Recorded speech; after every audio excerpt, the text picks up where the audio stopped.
We have with us Philippa Brown, Global CEO of PhD, and we literally have her all to ourselves for the next 30 minutes. Thank you for joining us, Oh, Philippa. thank you for having me. I'm delighted to be here in India. And I think since your last India visit, I think a lot has changed. For the first time last year, we had digital addicts kind of overtaking the television addicts in India, which is huge. So I want to understand from you, from a media agency perspective, is it more prestigious today to have a client who's investing more on TV in India versus someone who's spending a lot of his money on digital?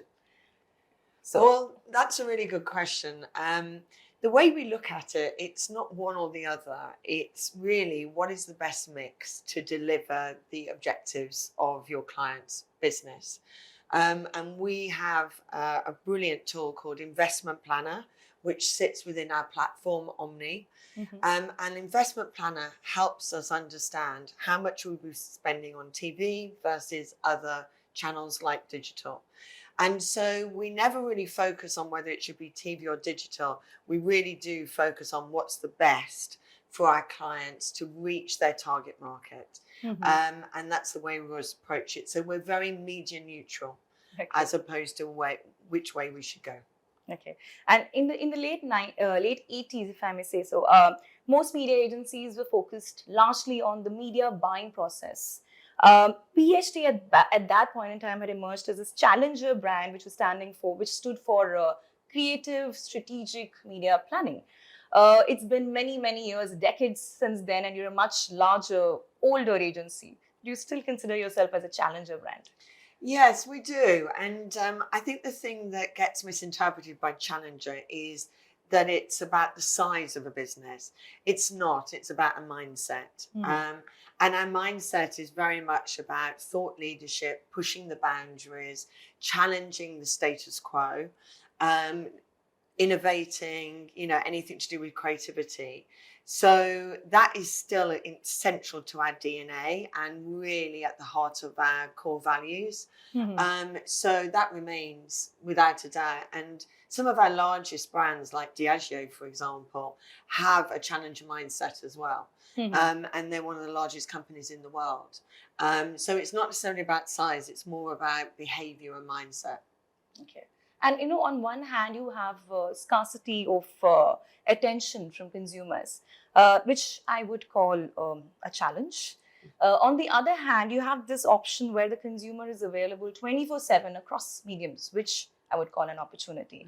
Would you say the opportunity dwarfs the challenge, or is it vice versa? It's such a good question. And I think this is something we're sort of grappling with at the moment. One thing that we now talk about is it's not about reach, just pure reach. It's about attentive reach.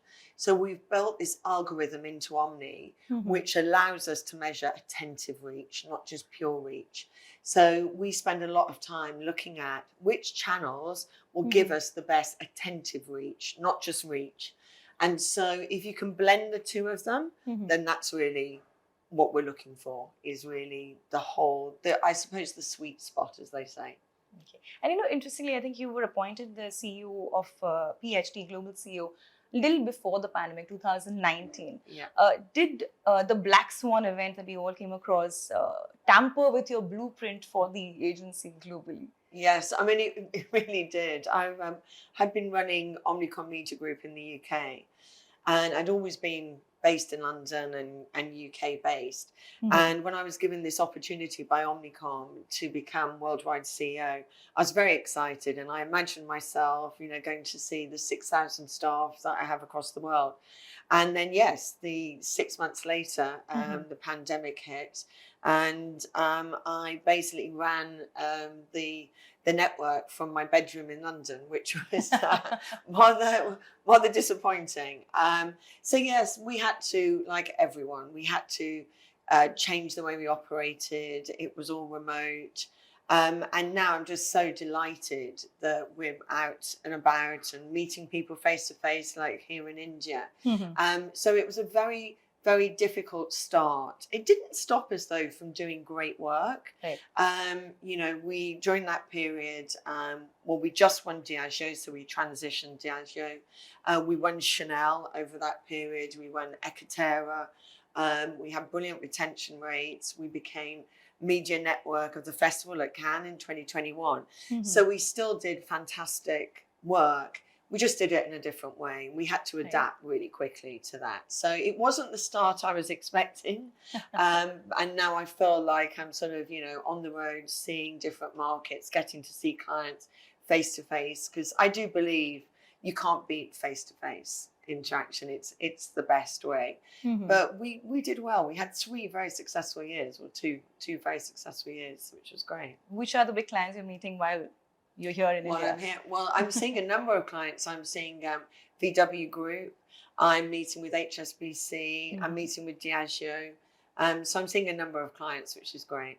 Okay. And, a little after the pandemic, I think we could kind of leave it behind us, and normalcy was just on its path to return.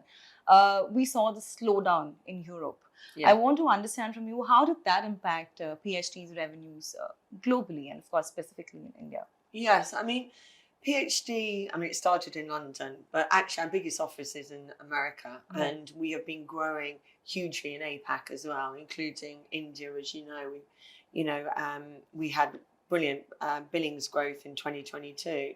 So we're much more balanced as a network now. So overall, our global billings still grew, and so did our revenue across 2022. So the fact that we've become less European based as a network and more LATAM, America and APAC has really helped us. So the impact was less than you'd have thought, really, basically because we've grown so much in the other regions. But were clients cautious in Europe while spending at that point in time? Yeah, there were some markets that had real slowdown, and obviously, it wasn't just about the pandemic. We also had the war in Russia, in Ukraine with Russia, and that had an impact on Europe as well. But still, the UK still spending. Some of our clients were very pandemic. It was more less about what they were spending, how much they were spending. It was how they were spending. So, for example, our commerce revenue and billings just grew massively. E-commerce during that period was, huge for us. And so there was a shift in the way clients spent as opposed to not spending at all. And I think we've all learned a lot from previous recessions, is that when clients stop spending behind their brands, it takes them longer to recover than if they kept the ad stock going and kept they're consistent with their exactly and kept the brand equity growing and stable. So I think that also meant that there wasn't a complete drop off at all. So it's not like they're going from a standing still. So we've seen quite a lot of that happening. I was going through the revenues of networks across. I realized Omnicom closed 2020 with $14.29 billion. Organic growth of 9.4%, almost 10%. WPP has seen a strong performance in 2022. Publicis Group registered double-digit organic growth. And this was not the nicest year, considering there was slowdown, the war in Russia, like you said. So what were really, and a lot of layoffs happened in tech, in the tech sector overall. So what were the factors that kept the media agencies afloat and growing at that? I think we've really grown our capabilities, and we've really created products that our clients want. So our data and tech product like Omni and Omni Studio have really caught the attention of our clients, and they're really investing in our products in that area. I've mentioned commerce. That was huge growth for us. Absolutely huge growth. Our content, our sponsorship division. So all these other divisions now, we are truly sort of at the forefront of not just media, but offering the complete marketing and comms solutions for our clients. And that's what's really, really driven our growth. The other thing is clients are coming to us now asking us to help them with new operating models. So, all our consultancy products and services are becoming really important to them and to us and driving our revenue growth. So I think, we're now really delivering a lot more than media planning and buying. It's a much bigger suite of products and services, and that's why we're growing so much. Okay. And if you were to talk numbers, what kind of growth has PHT seen in India and globally last year? Well, we don't give any specific numbers on markets, but it's plus. It's plus. It's Mhm. in the plus, but I can't give you the exact numbers because Is we it don't going to be publish them. double digits? I can't really say, but it's Okay. good. It's a strong performance. It's one of our top markets. Because I think overall, Omnicom has remained cautious in its outlook for 2023. I think 3 to 6%, I think Yeah. 5%, sorry, growth is what they forecast. Yes. So just trying to understand, would it be the same for PHT even in India, or is it going to be different? No, I think it's all aligned. Mm-hmm. We're going into the market cautiously optimistic. Mm-hmm. There's a lot of talk about there being an economic downturn, but actually, when you look at our revenue forecasts and the forecast from our clients, we're not seeing that come through. In fact, we are seeing growth Mm-hmm. in terms of our client spend in 2023. That's what they're forecasting. So whilst there is quite a lot of cautiousness around the world, and this is around the world, at the moment we're still seeing positive growth Mm-hmm. being forecast for 2023. But I think we've just got to keep on monitoring it and seeing what the impact of the war is.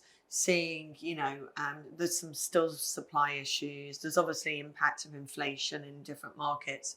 Mm-hmm. So we've just got to understand, what that means. But at the moment, all clients are forecasting, majority of clients are forecasting a growth in spend Mm-hmm. for 2023.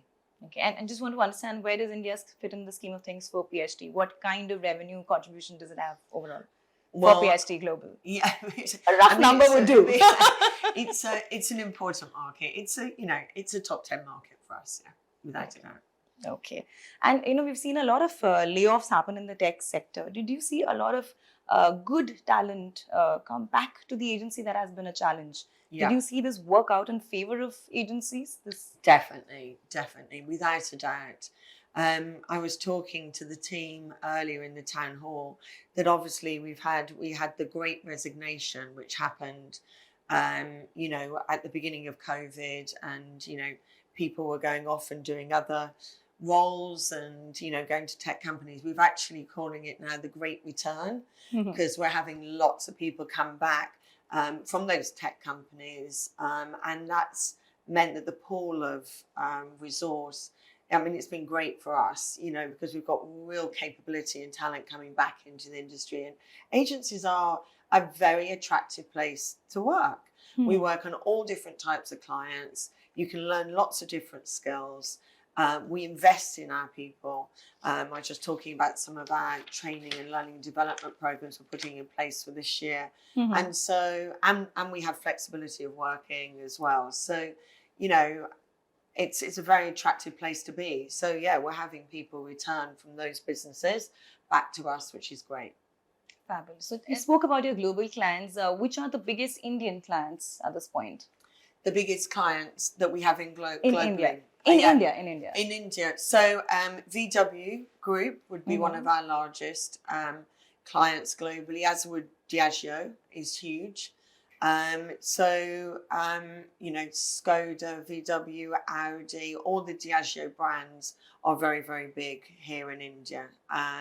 In terms of the local clients, I think Vivo is very big, isn't it? So yeah, we've got a number of big clients here in India. And are you very proud of the number of new clients that you've won? And are you happy about the number of new clients you've won? There have Yes. been Acco and Laughing Cow, if I'm not wrong. I mean, which are the Yes. others, if you might want Yes, to yes. No, elaborate no, on I am. And in fact, the pitch slate is massive at the moment. that? Mhm. Obviously, number one priority is always going to be on client retention. But number two, we always have to look at new business to drive our growth forward as well. And also, to keep people motivated and try, working in different sectors as well. But overall, yes, the new business performance in India has been fantastic. And globally, Mhm. we're actually at the top of the new business league, net new billings. So the way that's worked out on convergence Mhm. is that it looks at the difference between gross billings, so net new gross billings versus losses, and PhD is right at the top, number one in net new billings, so which is great globally. Conversely, I think in India, I was going through the RECMA local agency ranking. PhD didn't really come in the top 10. At the same time, I think in the last 3 years numbers, it did appear on the 8th position Yeah. in the, the growth rate. So Yeah. I want to understand from you where is the scope for growth here in Yes. India? Yes. Is scale a problem or is it something else? No, I don't think scale's a problem. I think really now we have to double down on what makes PhD different. So all the thought leadership, our approach to creativity and innovation. We've got a really talented senior leadership team here. We had some turnover issues, and now I would say the team is really settled. And I think 2023 will most probably be their best year ever, actually. I really do believe that. I think they've got everything in place and there's no reason why it shouldn't be. Okay. You spoke some time back about how client relationships today are much more than about media buying. Yeah. So what does the client of today want from a media agency? Yes. Well, it's lots of different things, actually. So I think one of the main things that we have to focus on as a agency is understanding what clients want. Because we shouldn't just be selling to them. We should be understanding what clients want, then packaging up what we have in terms of our capabilities and talking to clients about how we can help them achieve their objectives and grow their business. So that is a real trick and something, part of the learning and development program that we put in place called PhD Learn is about brilliant client leadership and being able to work with clients to be able to deliver to those questions and help clients grow. So, it could be anything from helping them with their commerce, and their e-commerce challenges right the way through to, as I said, helping them with a new operating model. What do they in-house? What do they offshore? What sits within agencies still? They're also asking us a lot of questions about how they can work across the whole of Omnicom, not just Omnicom Media Group, but other areas. So how can we work more closely with Omnicom PR agencies and Omnicom retail agencies? So that's become a big question now as well, and how we can go as a collective together to our clients. So there's a whole host of things really. So is in-housing a very big challenge as far as... Yeah, well, we embrace in-housing actually because there's certain data and tech that we can help them with and provide in-housing. So we're not sort of scared of in-housing at all. We then become more of a consultancy to help clients, in-house certain products. And we do agree that certain things that, part of the marketing mix should actually be in-housed. Okay. It just makes it more efficient. Which one? Very, very interesting. Well, there's a whole host of things, but quite a lot of clients now are doing, some of the parts of the commerce in-house. SEO is going, in-house. So there's quite some of the content, is in-house. So there's quite a few parts of, the marketing mix that it makes sense for it to be in-house without a doubt. Okay. And another threat is, we always hear about how consultancies are kind of encroaching into the media agency space. Vis-a-vis, I want to ask you, do you think media agencies are getting into the creative agency space today? I don't think we're actually getting into the crowd. I think we're very different in terms of our starting point. What I'd like to see us more is, working more closely with the creative agencies, especially the Omnicom creative agencies. I think there's a real opportunity. When I first started in the business, it was all for service. I worked at Bartle Bogle Hegarty, and it was big agency, as you know, big global, and it was all together. Then it separated. And now I think more and more there's an opportunity for us to work together. And actually Omni, which is our platform, is a platform that is set up for creative and media to work closely together. And that's, again, going to be a big objective in 2023 for us to work in that platform together to explore audience insights, to work on ideas generation together, to work on briefs together. And so we need to see more of that happening. Another, I think, a big trend that we've seen in the creative space, let me say, is coming together of digital and traditional agencies. We've seen something similar happen very recently, even in the media space with Essence and Mediacom coming together. Do you think that's the way forward? Like every big agency which has been very good at traditional needs to come together with a digital agency? Is that the way forward for PhD? Yeah, no, I don't think so. Mm-hmm. From my end, I think what we should be better at is packaging our digital Mm-hmm. offerings, Mm-hmm. because actually, if you look at our total billings, 50% of our total billings is digital globally. Okay. So, you know, we have a huge amount of digital people and digital billings. Mm-hmm. What I don't think we do as well as digital specialists is package and market what we're doing. Mm-hmm. And I think sometimes when you're doing so much, you get called a generalist as opposed to a specialist. Right. But actually, we're doing exactly the same specialisms. I just don't think we're packaging and marketing enough and telling our clients enough about the brilliant stuff in performance marketing, for example, that we're doing. We have a huge amount of performance clients, and yet we're not, you know, packaging it in the way we should, because, you know, we're not focusing on packaging it in that way. We're focusing on creativity or strategy. So a big thing for me in 2023 is making sure our clients understand our Mm-hmm. capabilities in digital and data better.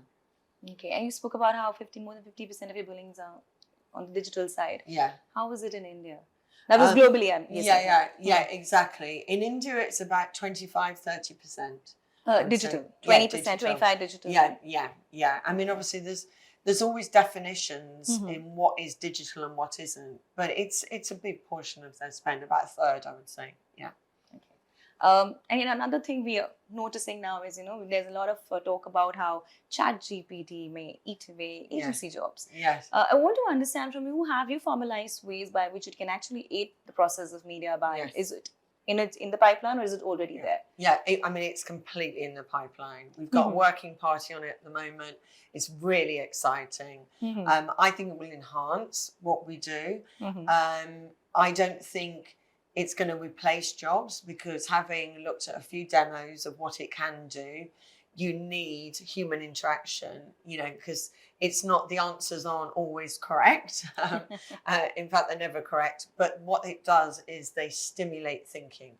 So I think you can get to the answer quicker, definitely. Mm-hmm. And therefore, I think it's really exciting. But it's really, yes, it's very much in the pipeline.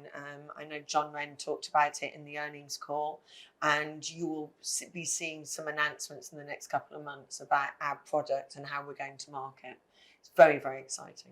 Any new efficiencies you're adding in the network at PhD? In terms new of efficiencies, any new services that you're offering? Yeah, no, so I mean, I've already mentioned our Commons offering, and that's called Transact, which again is bringing together all the different retail marketing elements of Omnicom. So it's bringing together Omnicom retail with all our e-commerce opportunities and creating this product called Transact, which is a consultancy, but it's end-to-end customer journey in terms of retail. So that's something we're going to be pushing very hard. We've also got another product, an Omnicom Media Group called Tracken, which is all around us working with clients on their global marketing offering. Google marketing offering, sorry. So we've got a number, and then importantly, and very importantly, is OMG Momentum, which is all around our D&I sustainability offering. So a lot of our clients are looking at progressive media, sustainability, and that's our product that we're helping, again, from a consultancy perspective, helping them identify what their future strategy should be in these important areas. You've been with Omnicom for more than 15 years, yes, if I'm correct. We hear so much about diversity, inclusivity. I want to understand from you, did you ever come across any kind of discrimination while you were climbing up the corporate ladder? Because I was speaking to somebody very senior from when I was at CAN, and she's heading a network, and she spoke about how the industry colleagues would absolutely ignore her at industry parties. Of course, that's a small part of it, but have you seen something on a bigger scale? So I think, I started in the industry in the late 80s. And so I think the industry was much more biased in terms of male gender. And when I looked up and looked around and saw who was sitting on the boards and the senior leader, there wasn't many women at all at that time. I think we've pushed really well. And I think a lot has been done. And now I look at boards around the world and they're much more balanced. I still think there's there's more to come. I don't think it's job done in terms of diversity. And it's always top of my mind and top of my agenda. But, being a global female CEO just shows that Omnicom, doesn't feel that way. There's many global CEOs within the whole of Omnicom that are female, which is great. But we have to keep on pushing and give, make sure that we give women and men equal opportunities to grow their careers at Omnicom and PhD. But I don't see it now anymore. But growing up, yes, I did in the industry, without a doubt. I really felt, that I was being, overlooked, I would say, but not anymore. Not anymore, I don't think. So you were the first, I think, global CEO of an Omnicom network agency. And then I think your chief talent officer, Kate. Yes. Of course. And then Munaz in India. So Yes. there are a fair bit of women out there. Any specific policies or anything that you think Indian agencies should, adopt or have in their agencies to make sure that women women in leadership positions are not a rarity? Yes. No, I think, as you say, if I look in India and PhD, Manaz is, the CEO of PhD. I mean, she's incredible. I think, we've just got to be more understanding in terms of making sure that women can have the good balance, between their family and home life and their work life. And I think there is much greater understanding than there ever was before. I was talking about it earlier. And also, I think women should be confident about prioritizing and not trying to do everything. I think one of our, it's just sort of part of our nature is we try to do too much. And I think we've got to get better at prioritizing and saying no so that we can get a greater and a better balance. And therefore that does allow us to, be able to have families and great careers and, not being afraid of putting ourselves forward for new career opportunities. I think men are better than women at doing that, to have more confidence. So we've got to keep, building our confidence because it's equal. It's not, there's some brilliant, men and there's brilliant women. So it should be completely equal. Fabulous. May you continue to strike that amazing gender balance and continue to inspire. Thank you so much for speaking to us. Thank you very much. That's great. Thank you. Thank you very much.